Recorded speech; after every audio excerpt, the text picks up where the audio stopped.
ஒரு சீட்டு கூட குறையாது அப்படின்னு உள்துறை அமைச்சர் சொன்னதுக்கு அப்புறம் சென்சஸுக்கு டீலிமிட்டேஷனுக்கு எல்லாத்துக்கும் பொறுப்பாக இருக்கக்கூடிய ஒரு அமைச்சர் சொன்னதுக்கு பிறகு ஏன் கற்பனையாக இப்படி ஒரு வேலையை செய்யணும் அப்படின்னு நண்பர் ஆச்சாரி கூட குறிப்பிட்டாரு. ஒரு சீட்டு கூட குறையாது அப்படிங்கிறது ஒரு ஒரு பகுதி தான். அதுல மீதி இருக்கக்கூடிய பகுதியை அவர் சொல்லல. அதைத்தான் வந்து இன்றைக்கு தீர்மானங்கள்ல குறிப்பிடுறாங்க. ஒரு வகையில பார்த்தா 8 சீட்டு குறையுது, இன்னொரு வகையில பார்த்தா 12 சீட்டு, அதாவது 10 சீட் அதிகமா கிடைச்சா கூட 12 சீட்டு இழக்கிறோம் அப்படின்னு 2 விதமான அணுகுமுறையையும் அவங்க சொல்றாங்க. சென்சஸ் வந்து 26க்கு பிறகுதானே எடுக்கணும், இப்போதே ஏன் கவலை அப்படிங்கிற பிரச்சனையை எடுக்கிறாங்க. அது 2021ல சென்சஸ் எடுக்கல, அதுக்கு நண்பர் வந்து கொரோனா காரணம்னு சொன்னாரு. அது ஓரளவுக்கு தணிந்த பிறகு 2022ல எடுத்திருக்கலாம், ஆனா எடுக்கல.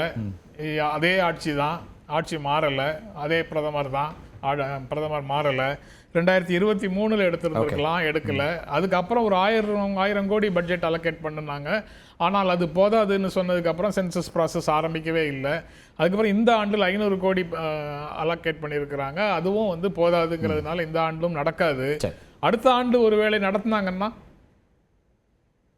2021ல் எடுக்க வேண்டியதை 2026ல் எடுத்தார்கள் என்றால், அதை ஒட்டி இந்த டெவலப்மெண்ட்டை துரிதப்படுத்தினார்கள் என்றால், அப்படி ஒரு சூழல் நடக்காதுங்கிறதுக்கான உத்தரவாதமும் எதுவும் அரசு தரப்பிலிருந்து கிடைக்காத ஒரு சூழல்ல ஏற்கனவே தமிழ்நாடு எந்த அஷூரன்ஸ் கொடுக்கல. அந்த மாதிரி தமிழ்நாடு சட்டப்பேரவையில தீர்மானம் நிறைவேறி இருக்குது 24லயே.